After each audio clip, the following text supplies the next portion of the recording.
never met my biological father, and this really didn't sit well with me.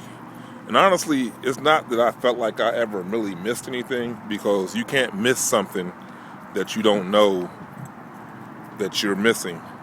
It's hard to miss something that you never experienced or had.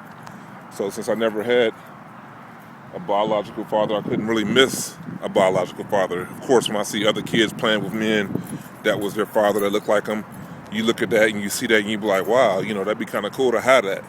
So from that standpoint, yeah, as a young male growing up, you want what you see other people have because you think that's good.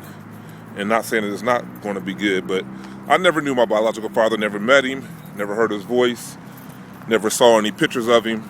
I have no idea to this day what he looked like. If he walked up to me, I wouldn't know him from Adam. And that didn't sit well with me. So when I got to the age probably, well, I don't know how old I was, but it was about 2003. I had some clues as to how to find him. So I went off his last name, and I knew he was from Cincinnati, Ohio. So I just started dialing 411 in Cincinnati and calling people and asking them, hey, do you know this dude? This is his name. Finally, a guy answered the phone and said, well, I have a brother by that name. And, I gave him a few more clues as to, that I knew. And he's like, yeah, that's my brother. He's no longer in Cincinnati, but he's in this state. So based off of that, I told the man who I was, and he was kind of excited. Actually, he was like, wow, we've never met you. We kind of knew you existed and that you was probably somewhere in Ohio.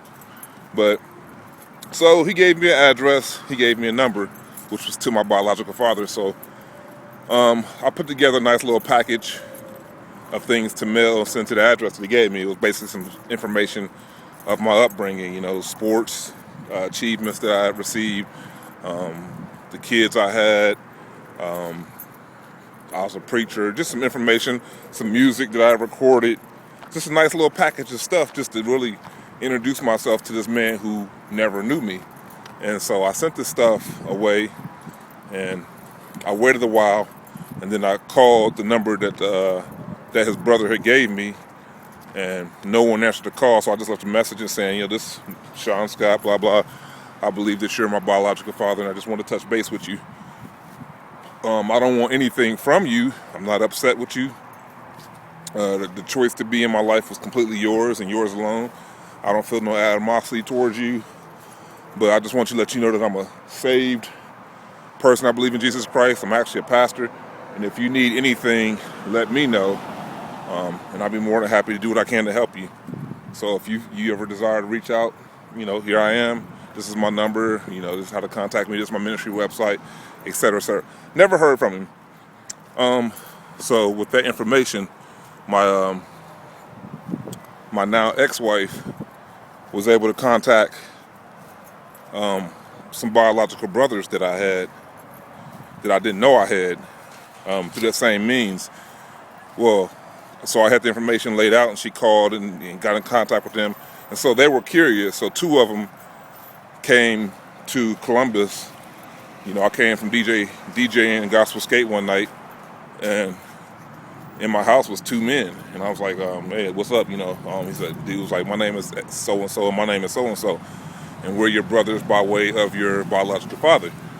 So, I got to meet two of my brothers. I found out that I'm the oldest of 9 from that side. I have a sister who I never met, and the rest of them are all guys. And so, that's really the story with that. And I said all that to say this, that I honestly, as God is my witness, have never held anything against him for making a choice of not being in my life. That was his choice. You know what I'm saying? I'm not, yeah, we all say men should own up to their responsibilities. They should pay child support, blah, blah, blah. We all go through that whole rant and rave. But at the end of the day, God allowed us to be born into creation. And what we do with what God gives us is completely between us and God at the end of the day. And on the flip side, I know all of my children. I know all 7 biological, 2 step kids, and 1 married in. I know them. I was there when all 7 of my kids was born. I cut the umbilical cord for all of them except for one, maybe my daughter Shanae, because I think I let her grandmother do it. But the point is that I fought tooth and nail to stay in my kids' lives all my life. All my life. I'm 46 years old, and my oldest boy is 26. And I fought tooth and nail to stay in their lives all my life. And every inch of the way, my exes have fought me. Ex-girlfriend from the oldest three and ex-wives from the other ones. They have fought me every inch of the way to be in their lives and be a father. So for that reason and that reason alone is why I can't blame my biological father for choosing not to be there. Now, I'm not him, and my conviction was a little bit different, so I felt the need to fight to be there. Most of the kids are old and over 20, so they can choose to be in my life and be a part of my life if they want. I do have 3 under 18 who choose, who don't have the choice to get in the car and come see me or visit or hang out or kick it or whatever. But they have iPhone 6s and cell phones, so they can pick up a phone and call, and they don't. And I'm about to leave Ohio for the rest of my life, and I don't feel any kind of certain way about nothing. I did everything I could to do what I'm supposed to do, to be the father that I'm supposed to be by way of God and the Holy Spirit convicting me as to what I should do. Not by what men say I should do or women should say I should do or her family or my family, but I did not want to be the way my biological father was because I believe that I was supposed to play an active role in the lives of the children that I helped bring to this earth. And, I just felt led to share this because a lot of my kids don't know their grandfather, and they will never know their grandfather because I don't know my father. But my kids know me, and I do have 2 grandkids right now, and they will know me as long as God has me here, and that's all I can do. It's sad that we live in a day and a time where people can choose to keep children away from men, or if there are some men out there who keep the kids away from it's sad. God used 2 people to bring children into the earth, so no one has the right to say, hey, you're not going to see them, or unless you pay this amount and do this. That's some straight up nonsense, straight from the pit of hell. I don't care what anybody say, preacher, prophet, bishop, apostle, whatever.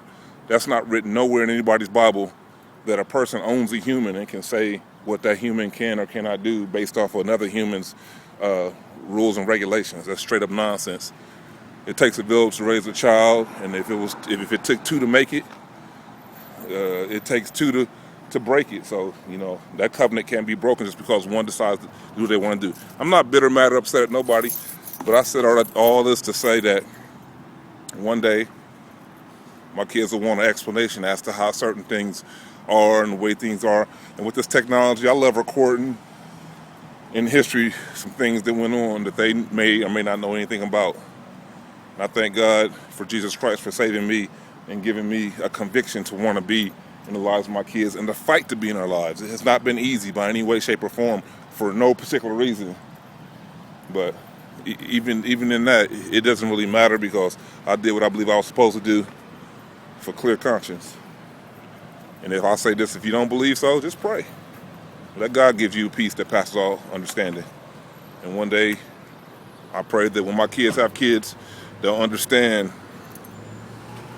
what it takes to do what you need to do to raise a generation of preachers and prophets.